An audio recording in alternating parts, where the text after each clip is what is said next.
এটুকু মানুষ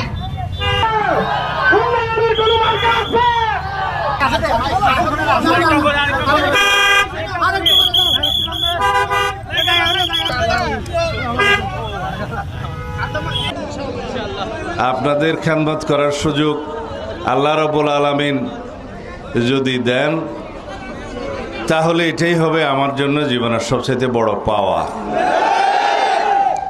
জীবনের শেষ মুহূর্ত পর্যন্ত এই দেশের মানুষের সেবা করার তৌফিক আল্লাহ রাব্বুল আলামিন প্রদান করুন, এই মোনাজাত করি। পেকুয়া উপজেলার আমার নির্বাচনী প্রচারণার শুরুতেই আমি এই জায়গায় দাঁড়িয়ে আপনাদের সাথে কথা বলে আজকে শুরু করছি।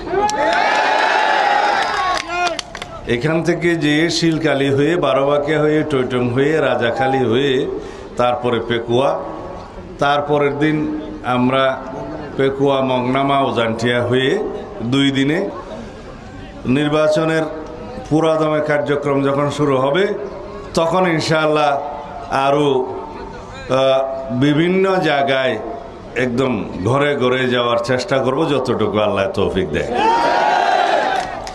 তার আগে আমার একটা অনুরোধ, আপনারা সবাইকে আমাদের পক্ষ থেকে, দানের শীষের পক্ষ থেকে, দেশনেত্রী বেগম খালেদা জিয়ার পক্ষ থেকে, আমাদের নেতা জনাব তারেক রহমানের পক্ষ থেকে একটি সালাম পৌঁছে দিবেন ঘরে ঘরে।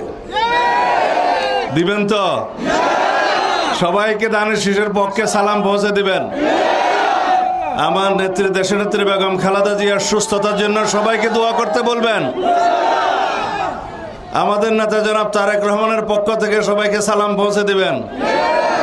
2 নম্বর, আমাদের জন্য সবাইকে দোয়া করতে বলবেন। আমরা সবার দোয়া প্রার্থনা করছি।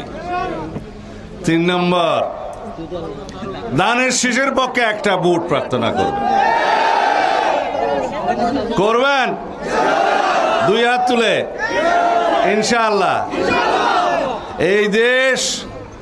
এই দেশের মাটি, এই দেশের মানুষ আমার প্রাণের মধ্যে।